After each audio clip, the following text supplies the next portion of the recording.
We'll call the regular meeting of the Upshur County Commission to order. We'll begin with a moment of silent meditation and prayer, followed by the Pledge of Allegiance.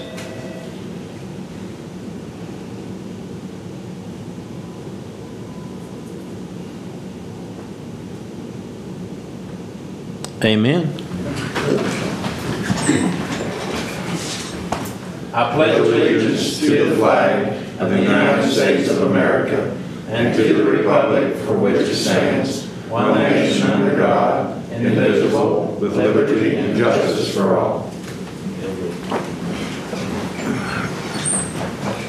This time we'll have the reading of the minutes of the July 12th, 2012 Upshur County Commission meeting. The County Commission of Upshur County, West Virginia held their regular meeting at the Courthouse Annex on Thursday, July 12, 2012 at 9 a.m. Donnie Tenney called the meeting to order. There were present Donnie Tenney, Commissioner, Creed Pletcher, Commissioner, J.C. Rafferty, Commissioner, William Parker, Administrator, and Jacqueline Dinklocker, Secretary. The meeting began with a moment of silent meditation and prayer, followed by the Pledge of Allegiance. All motions passed unanimously unless otherwise stated. After reading of the minutes on motion by Creed Pletcher, seconded by J.C. Rafferty, the Commission approved the regular meeting minutes of July 5, 2012 as submitted. William Parker provided an update/status report concerning the establishment of the Upshur County Appraisal/Assessment Advisory Board. Mr. Parker has reviewed West Virginia Code 7-1-3L with Helen Phillips, Upshur County Assessor.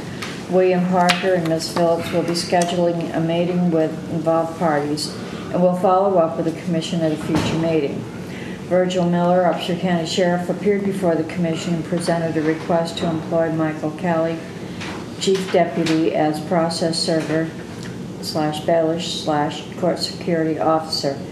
William Parker provided a review of background information.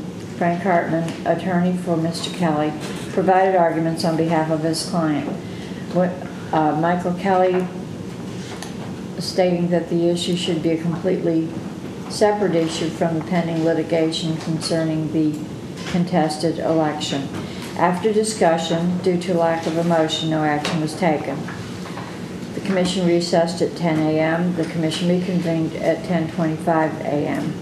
William Parker reviewed a request from Steve Linger, E911 Communications Center Director, for termination of the employment of Shanna M. McLean as part-time E911 dispatcher due to job performance issues. After discussion on motion by J.C. Rafferty, second by Creed Pletcher, the Commission approved Mr. Linger's request effective June 29, 2012. William Parker provided a review of basic ordering agreement with Global Science and Technology Incorporated for network support, administration, and consulting in the amount of $980 per month. Terms and conditions of the contract were unchanged from the current contract. After discussion on motion by J.C. Rafferty, that should be seconded by Creed Pletcher, the Commission approved and authorized the President to sign the renewal of the maintenance contract for the period of July 1, 2012 through June 30, 2013. After discussion on motion by J.C. Rafferty, seconded by Creed Pletcher, the Commission approved and authorized the President to sign the West Virginia Community Corrections Grant Agreement and all related documents in the amount of $247,495 for fiscal year 2012-2013. After discussion on motion by J.C. Rafferty, seconded by Creed Pletcher, the Commission approved and authorized the President to sign the FAA Grant Agreement offer AIP 0354-0039026-2012 in the amount of $150,000 and all related documents. William Parker provided an update on matters relating to the contested election petition and response. David D. Taylor, petitioner, v. Michael R. Kelly, respondent, miscellaneous 10-416. A hearing date for the matter is scheduled for July 18, 2012 at 9 a.m. The Commission reviewed the following for your information items. Number 1, correspondence from the Office of the Governor concerning juvenile accountability Block Grant Award in the amount of $15,000 for fiscal year 2012-2013. Number 2, Home Confinement Report, May 2012. Number 3, Building Permit Report, June 2012. Number 4, Agendas and/or Notices of Meetings as listed. Number 5, Meeting Minutes and Financial Reports as listed. Number 6, Meetings as listed. Number 7, Appointments needed or upcoming as listed. The Commission approved all invoices for payment. The Commission approved all vacation orders. The Commission approved the following settlements as listed. The Commission approved the following exonerations and/or refunds as listed. William Parker reviewed a road name request from county resident Laura Ann Stewart. After discussion on motion by J.C. Rafferty, second by Creed Pletcher, the Commission approved Clover Grove Drive for the private driveway off of McCartney Drive as recommended by Terry Jo Bennett, addressing and mapping coordinator. The Commission met with Debbie Thacker Wilfong concerning a Freedom of Information Act request from David D. Taylor for documents relating to the contested election petition and response. The Commission recessed at 12 p.m. The Commission attended the meeting of the Upshur County Policy Board at 1 p.m. The Commission attended the meeting of the Upshur County Departmental Supervisors at 2 p.m. The Commission reconvened at 3 p.m.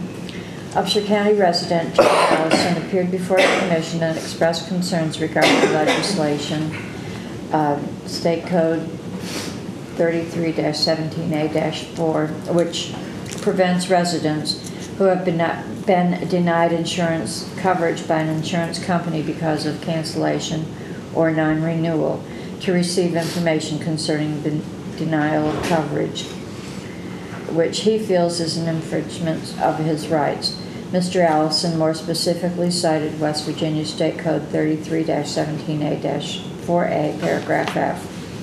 The underwriting standards filed with the Commissioner shall be considered confidential by law and privileged, are exempt from disclosure, are not open to public inspection, are not subject to subpoena, are not subject to discovery or admissible in evidence in any criminal, civil, or administration action, and are not subject to production pursuant to court order.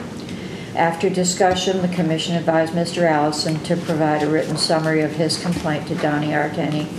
Mr. Tenney advised that he would follow up with the County Commissioners Association of West Virginia to address Mr. Allison's complaint with the West Virginia State Legislature.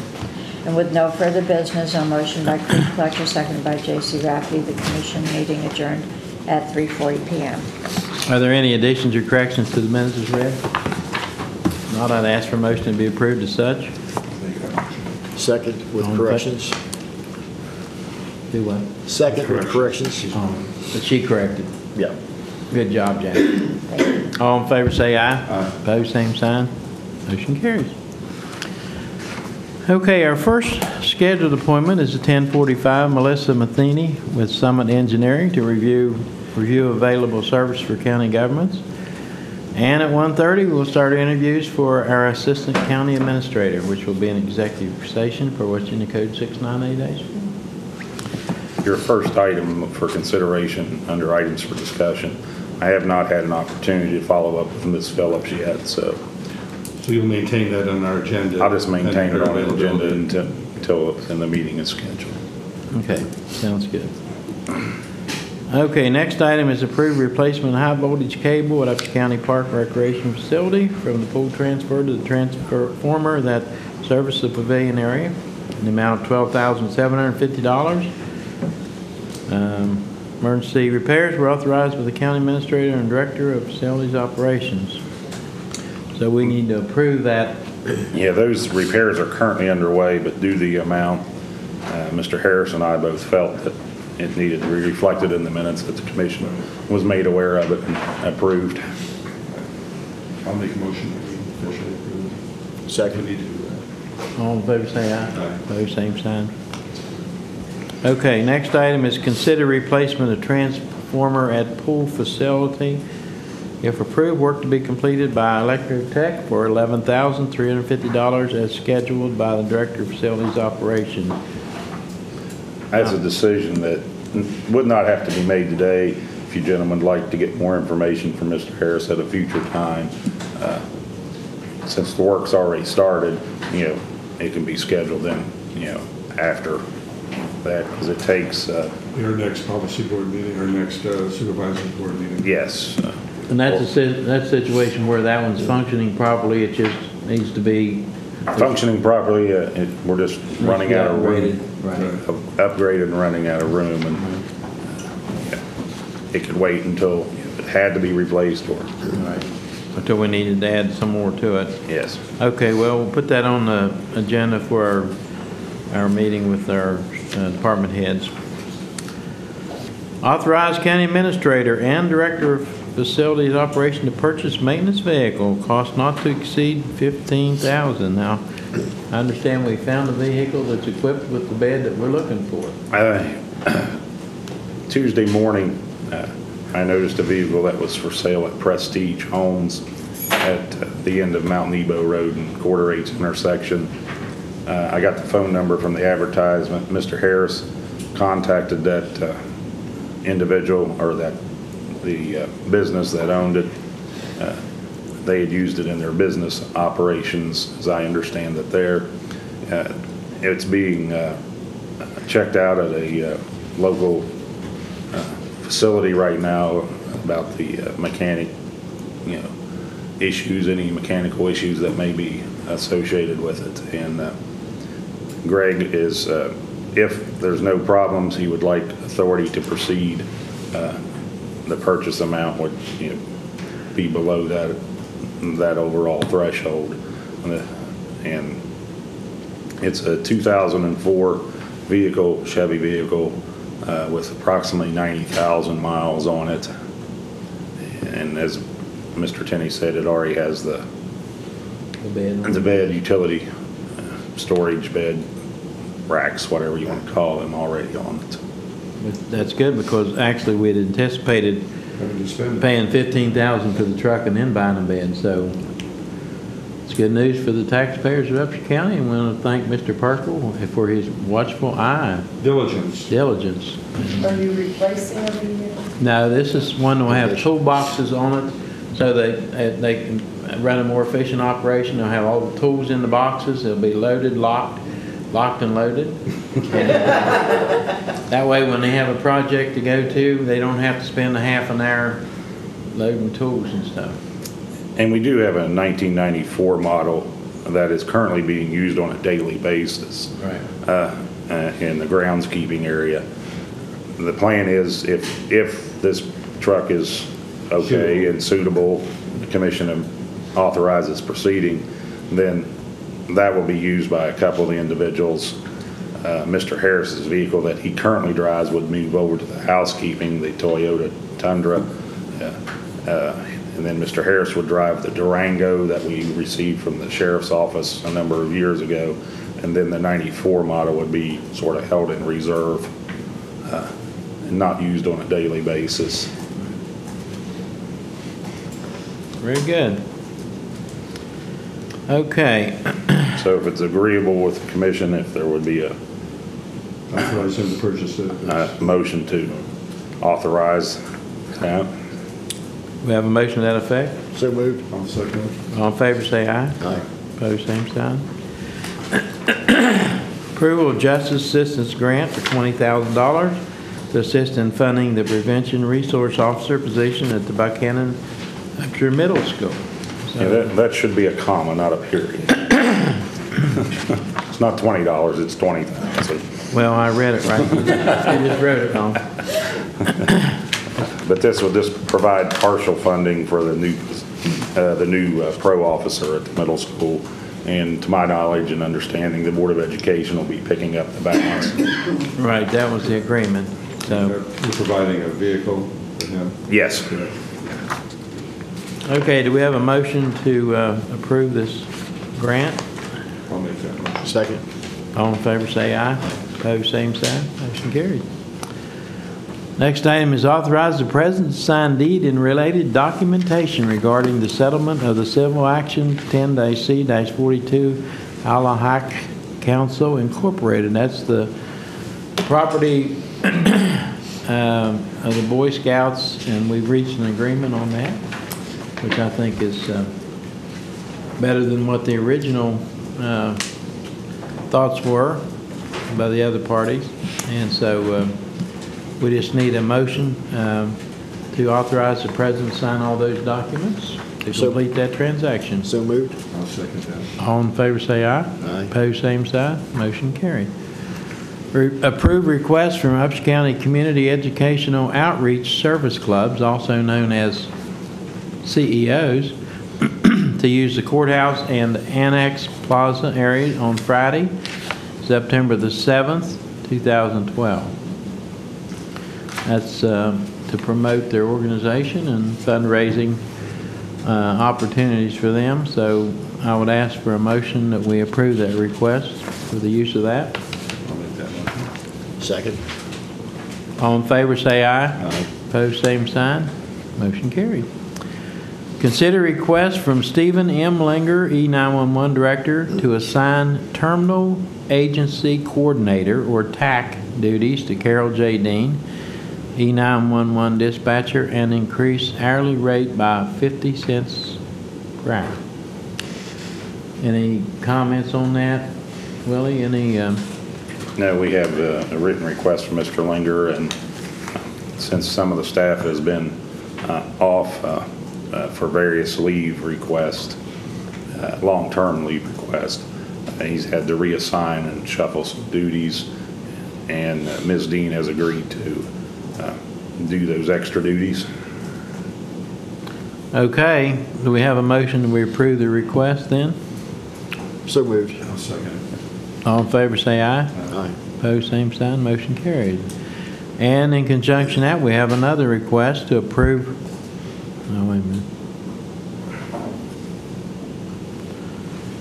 Consider request from Stephen Langer, E911 Director, to appoint Cecilia Stewart, 911 Dispatcher, as Supervisor in Training for Communication Center and increase hourly rate by 50 cents.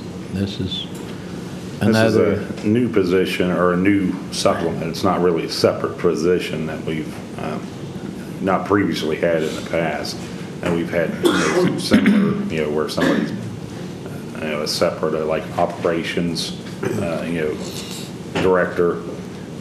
But Ms. Stewart fills in when Mr. Linger's out for whatever reason, vacation or long-term, absences more than a daily basis, and takes care of running the, scheduling and the staffing and the issues These associated. responsibilities that she's assuming. Yes, and just as you gentlemen are aware, but so the public is aware. In his request, Mr. Linger stated he did discuss it with Ms. Dean, who's been there, is the most senior dispatcher by a number of years, and she was not interested in those duties, and that's why he went to Ms. Stewart. Okay.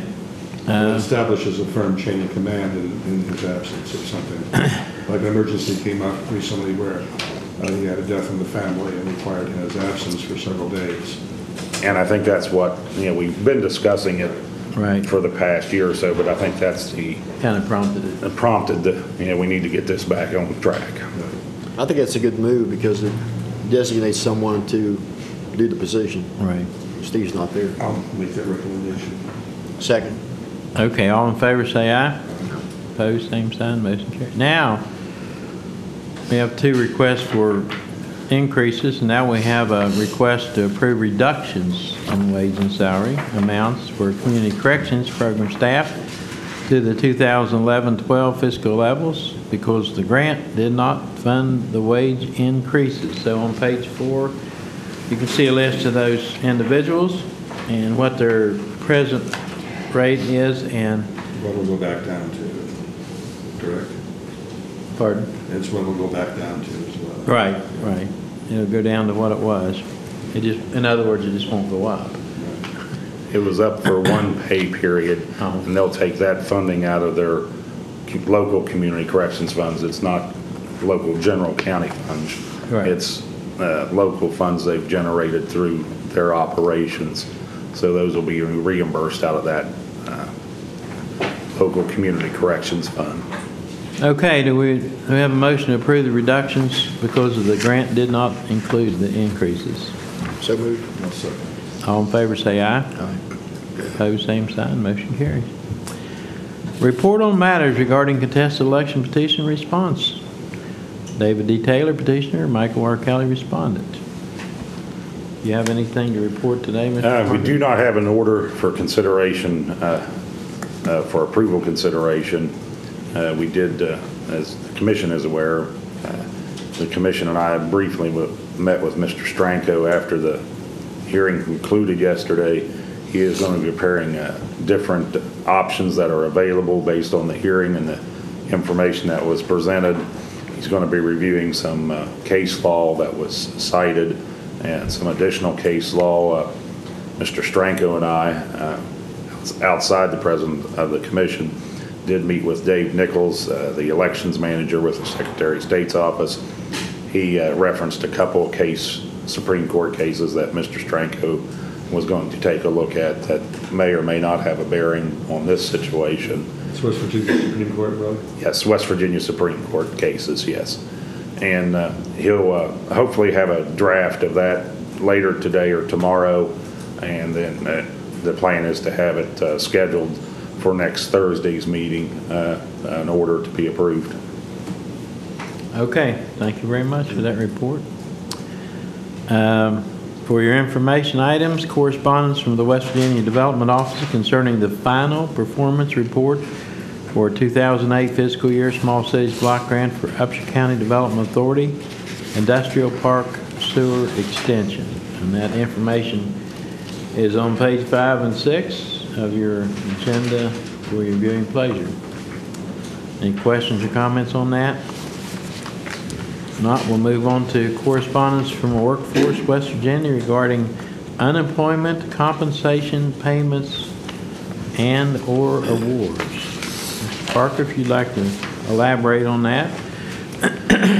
Some new legislation that took effect July 1st, 2012, adding some language in different areas for erroneous payments that were made on behalf of the employer or an agent of the employer for failing to respond in a timely or adequate fashion to the unemployment compensation division's request for information. So if we have that in the past, if we've had a pattern of failing, of not providing the information, or any employer, then we're not going to be getting refunds from that. And then some penalties for false representation that are outlined on page 7 there, and then disqualification for benefits on page 8. If it relates to military assignments from one location to another, and the spouse of an individual in the military would be deemed ineligible for unemployment as it relates to a reassignment situation. Okay. And we have correspondence from the West Virginia Courthouse Facilities Improvement Authority regarding statewide courthouse study.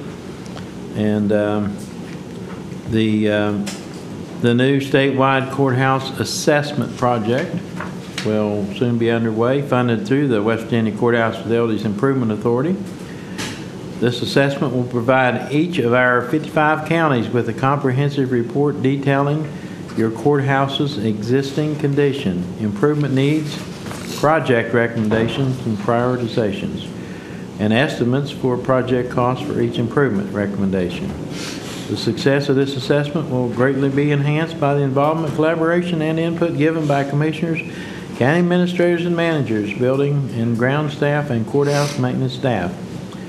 And they will be in Upshur County in November of 2012. So have we determined a contact person for them? Willie, we got that set up? We have not.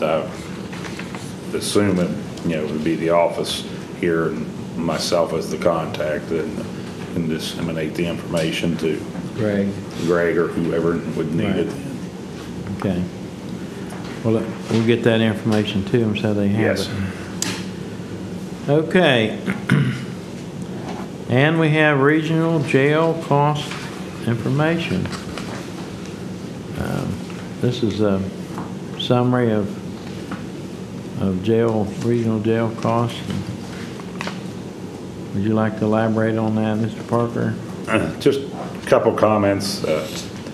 As you gentlemen are aware, overall, the fiscal year total was well below what we had budgeted. The last 2 months have been substantially increased from where we were running the whole year previously. But the overall fiscal year cost is significant below the past 3 fiscal years. But if the trend of the last 2 months continues, that'll change that whole. that'll change that this year. Well, we made a number of drug arrests in the area relevant to meth labs and whatnot, so those individuals will not receive consideration for alternatives to release. And when you have a third-time offender, we've got some problems. Well, now he's got some problems. Right, life in prison and detention. I did send a request, because I forwarded the bill and to various offices, the magistrate's office, 2 or 3 offices there, the prosecuting attorney, circuit clerk's office, and requested individuals that were in the regional jail, just waiting and had unable to meet their bond requirements. I have not received any information back on that yet. So I'll try to follow up on that to see how many people we have that are sitting there not under conviction, but just are there because of the bond amounts that have been set, unable to meet the bond requirements. Well, there's a company that they've talked about at the county commission meetings that comes in and does an assessment of all those things and then makes a recommendation of where the regional jail bill can be reduced if you have cooperation on the parts of all parties involved. And I don't know if have we ever heard anything back from the community corrections, because that was one little project they were going to be working on to maybe summarize why people were in jail, and then if there was possibilities for at least things that could be done or recommendations made. Haven't received anything back. I don't know if they're working on anything in that regard at the current time with the change in directors, and the current director will, she may have started maternity leave last night. I don't know. She could be starting maternity leave any day.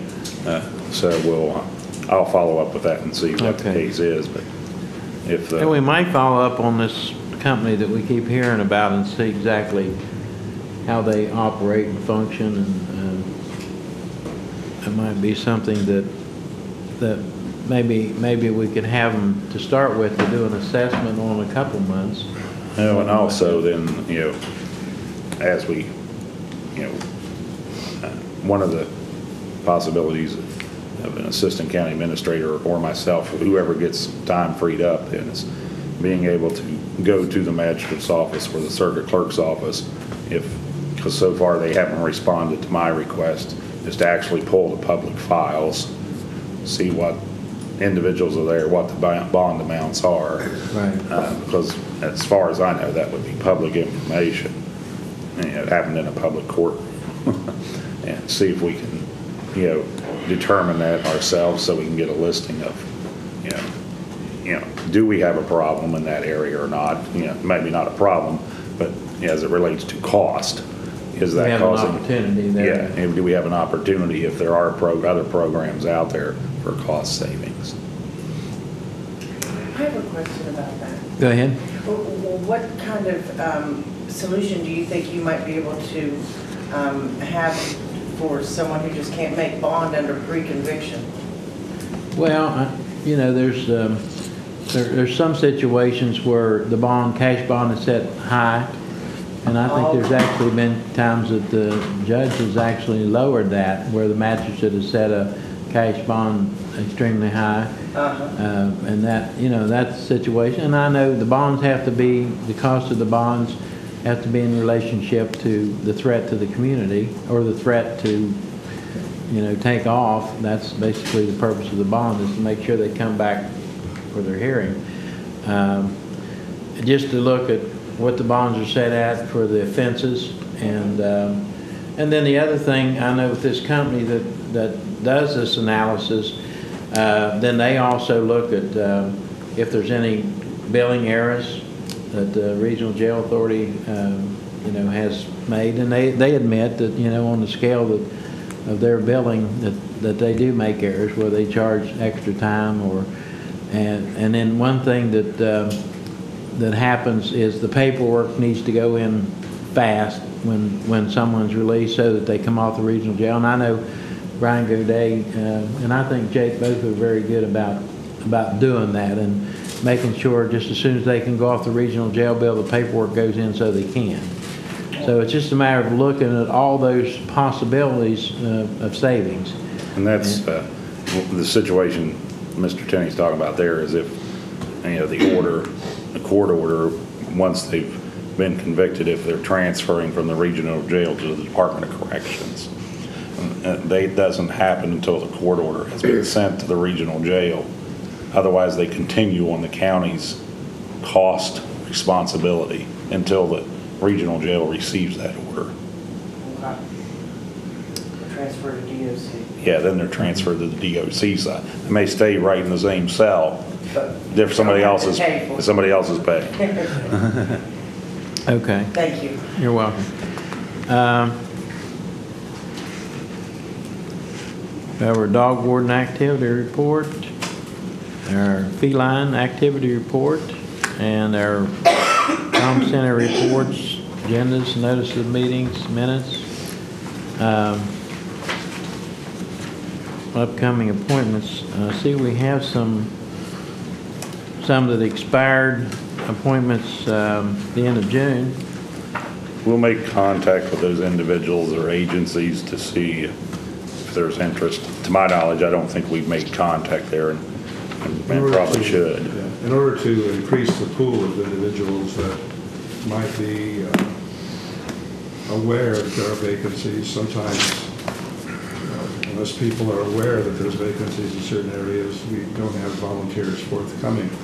Might I suggest that we contact some of the civic organizations like Chamber of Commerce, Rotary, Lions, give those organizations a heads up of some of the vacancies on the boards. You might find individuals that are interested in serving in some capacity. Just a means of expanding our pool of qualified candidates. Well, we could probably get a contact list on our graduates from our Leadership Academy. We could get that information to them. We've had 2 classes of graduates, so I think that would be another good field to get that information to. Okay, that's about what we have on the agenda until our 10:45 meeting. You gentlemen have anything? Well, anything else? You gentlemen may be receiving calls or possibly receiving some calls from employees as it relates to hours on the day that the courthouse was closed, which I'm doing it. I think it was the 2nd, Monday the 2nd. Right. And my understanding of our personnel guidelines and procedures, we have a state of emergency if the governor declares a state of emergency.